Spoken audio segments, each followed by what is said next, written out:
Hello and welcome to Rotted Reviews and Merry Christmas, everybody. I hope everybody's having a really wonderful day today. I'm going to be doing something very different and very unique today. What happened this month was I reached out to the Rotted requesters and said, when you make your picks for this month, if they're going to be Christmas picks, then I can put them before the 25th. If they're going to be anything else, then I can do them afterward.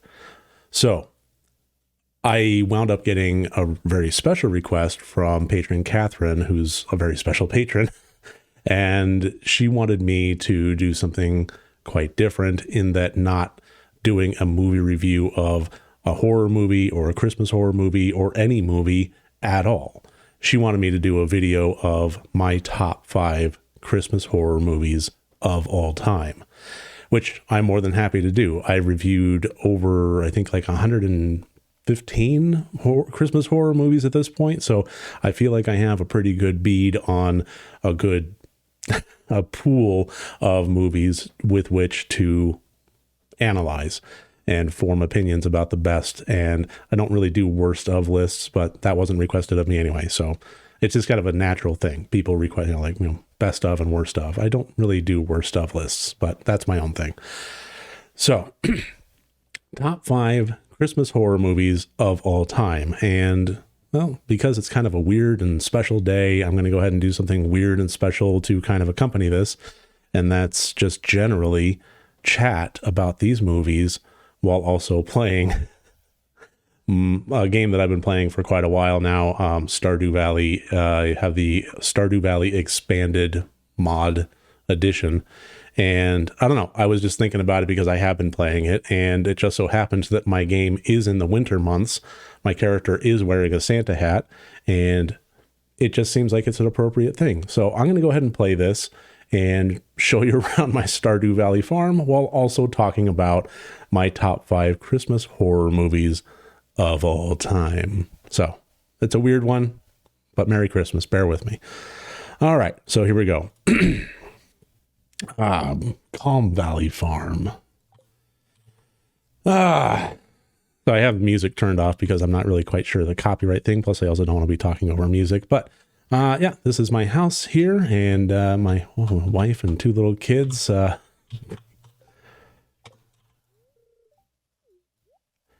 her a kiss goodbye.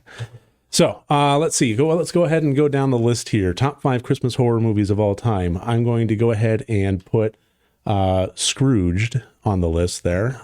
These are going to be top 5 generally. I'm not going to actually rank them because I think that that's just a little bit too difficult. A lot of these kind of wind up in a place of, Christmas horror comedies, Christmas horror, just straight out horror, like slashers, things like that. It's a little bit difficult to kind of say which one I like any more than the others. So just generally, these are my top 5 of all time. So yeah, Scrooged is definitely one of them. Bill Murray's performance in this was really solid and funny. And I recall it being something that really, truly scared me when I was a kid. So, the Christmas aspect of it is very much, ticked off there. The horror aspect of it very much also ticked off there. I was actually kind of debating when I did my review of it, whether or not to actually include it in the channel because, is it horror or not? But the more I thought about it, the more the horror definitely kind of got, it's rightfully belongs where it is. So yeah, Scrooged, the 1980 90, the Bill Murray movie.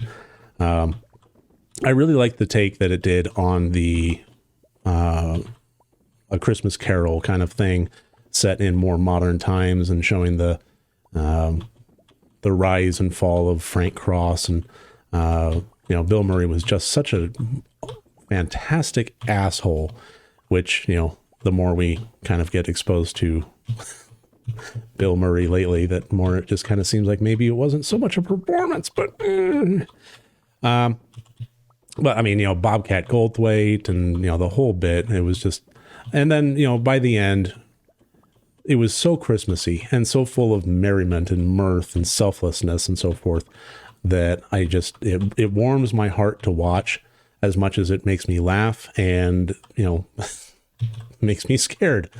So yeah, definitely Scrooge is going to be on the list. So what I'm doing here is I'm just taking my ancient fruit that I have harvested all year long, and I have set aside extra berries for wintertime wine brewing, casking, winemaking, because that's essentially what my farm is basically an ancient fruit farm that is a winery. So I never sell the fruit directly. I always put them in casks.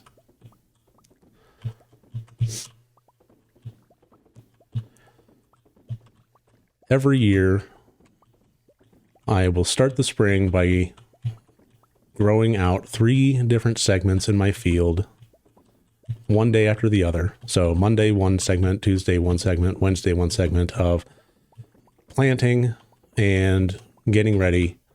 And ancient fruit takes an entire month to, yield anything. Or an entire season to yield anything. So it basically provides me with an opportunity that once they do start yielding their fruit, that Mondays I harvest a third of the crop, Tuesdays a third of the crop, Wednesdays a third of the crop, and then the rest of the week is just kind of gravy. So that's essentially what I do. And for each of those thirds, I have 2 large sheds full of casks to turn them into wine. I found that this is very much the pinnacle of the ability to have any kind of financial, real strong wealth in the game, which provides a lot of other opportunities. So, I have the $10 million golden clock here that prevents, the farm from degrading from year to year. Got my obelisks and so forth. So, yeah, so that's essentially what my farm is a winery. So second up on the list is Krampus, the Michael Dougherty film. And I mean, he's just absolutely knocked it out of the park in terms of visual spectacle for pretty much everything he's done, right from Trick or Treat over to Krampus. And I'm looking forward to seeing what he comes up with next. Krampus is one that I love the silly, wacky humor in it, as well as the good tidings family feel that winds up kind of developing throughout there. The relationship between the main character and his grandmother was fantastic. There was a lot about it to love, and I think no more so than in its character design. So I think that was something that really kind of stood out to me. Is I've seen a lot of Christmas horror movies. I've seen a lot of Krampus movies, and oh man, so many Krampus movies. Krampus the Devil Returns, Krampus Origins, so much Krampus. But this is by far the best example of high quality character design for Krampus himself, as well as all of his helpers and minions and so on. So, I think that's one of the criteria that I really try to set, is not just horror movies, but Christmas horror. Like, the Christmas has to be present. It has to stand out. I have reviewed many movies with very tenuous ties to Christmas, like the French film Inside. Technically set during Christmas, not very Christmassy. I still counted it. But for the top 5 list, I think that Christmas definitely has to have kind of centerpiece, portion to it. It has to be present in some way. So, yeah. So yeah, I think that Krampus definitely fits that bill very, very well. So much about it is Christmassy and scary at the same time. Very kind of dark and foreboding. I think that's kind of a fascinating thing. A very fascinating thing about Christmas is just how much it can have that kind of cold and foreboding atmosphere to it. It's a season known for being holly and jolly and, bringing out the best in people and so forth. But there is kind of, in its own weird way, that little bit of a sinister undertone, isn't there? And I think that the movie Krampus really brings out both aspects of that really well. I'm just farting around at this point. I really don't have any kind of objectives. I've already filled up my wine casks for the day, so I'm just traveling around. If you're familiar with Stardew Valley, but not Stardew Valley Extended, then or Expanded, then here's a few differences going on here. So number 3 on the list is the 1974 Black Christmas, arguably one of the first slashers of all time. Certainly one of the most famous of the slashers, and there was a lot that I really did love about this movie. As a slasher movie, I thought it was really top notch. One of the things that I love most is characters that play things smart and don't necessarily just fall over backwards into every ditch and so forth and make the worst decisions possible. So I think that Black Christmas 1974 definitely fits that bill. We had a lot of very intelligent characters. We had a lot of really interesting kind of setup and lead up. And it wasn't really, it wasn't a gory mess. It wasn't a complete slash 'em up. It didn't go hard, but at the same time, it was really, really menacing and mean and cruel, but also fun. And just the fine details, from the police trying to trace the call and actually like in the telecom system, the IT geek in me that actually has to manage telecom was really kind of, like, wow, they're actually doing some of this right.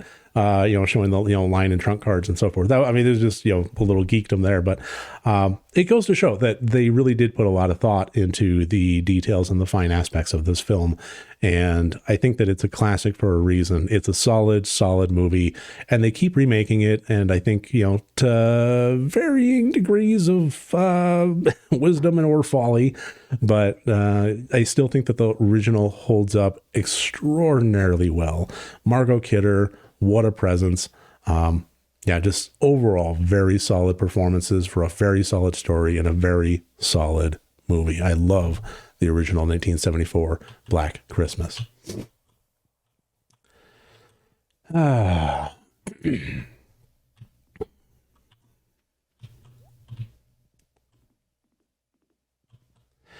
So going next on the list is I'm kind of going to stray from the typical films here. Although if you're a fan of the channel and if you watch my videos, this is probably not going to come as a huge surprise to you, is the next one on the list is A Cadaver Christmas.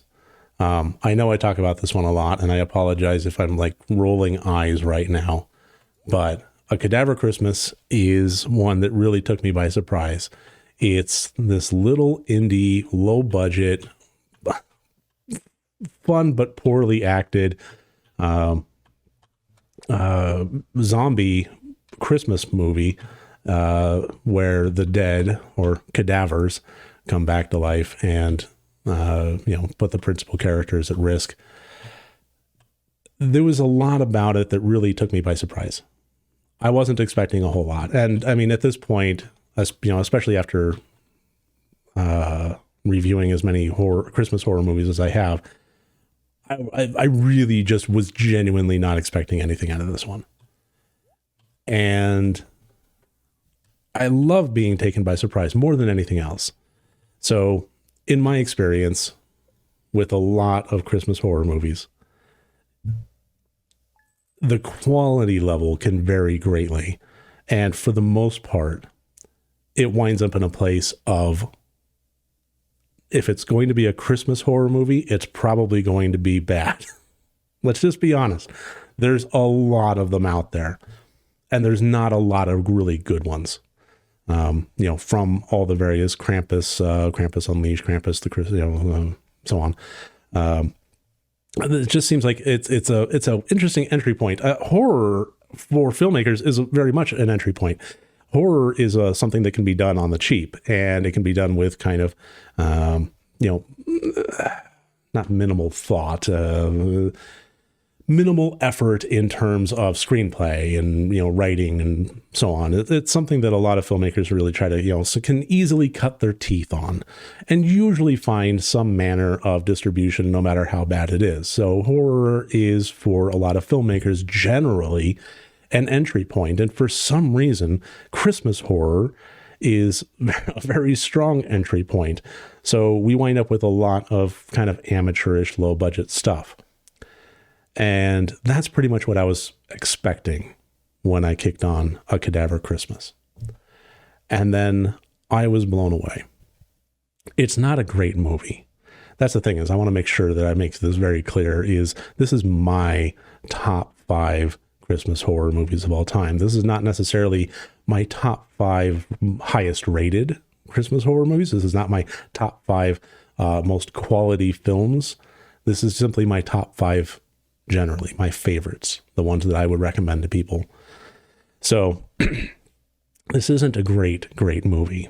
It's not, like I said, it's not terribly well acted. The cheesiness of the production does shine through. It is an amateurish thing, but it has so much heart to it. Right from the minute of the main character, storming his way into the bar and then having a hard-boiled noir detective speech pattern to it, I was absolutely in love with it at that point. That's my own little eccentricities and proclivities and so forth. I do love noir, hard-boiled detective stories and so on. So, when it had a character speaking like that, instant love. So, and then going through the motions, the Christmassy aspect of it warmed my heart. It knew how to tug those heartstrings really, really well. And it's not that it made me feel, all gooey inside. It's just that with the music and the plot and the characters and how silly everything was, it just all came together and coalesced so well. And every single person that I have recommended this movie to that has watched it and gotten back to me, as far as I can recall, has thanked me for it and said, wow, this really was a hidden gem. So I know I've talked about it a lot. And if I have, and it's kind of gone, in one ear and out the other, and it's like, oh, yeah, Christmas, Cadaver Christmas, give it a whirl and get back to me.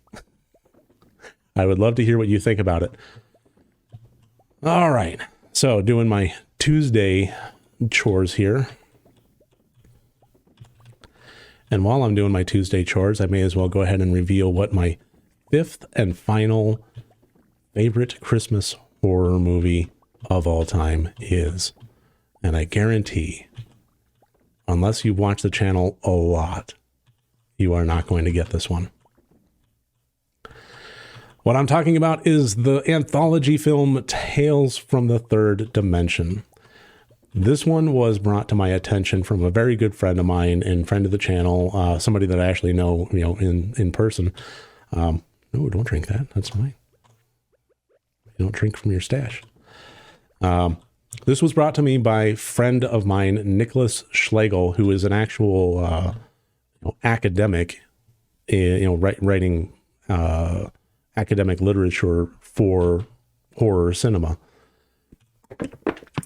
And he came to me one day and he said, Mike, have you ever seen Tales from the Third Dimension? I'm like, never heard of it. He said, you absolutely have to. You have to watch this one.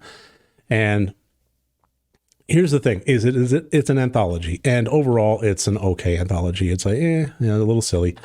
I mean, a lot of anthologies can get silly, and there's nothing wrong with that.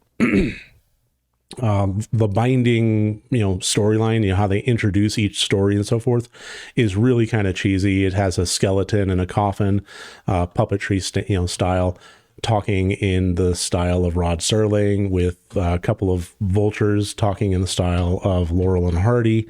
And overall, it's stupid, cheesy fun. And the segments themselves are okay. I would say that they wind up in a kind of a place of average Tales from the Crypt-esque stuff. Nothing really stands out until the end.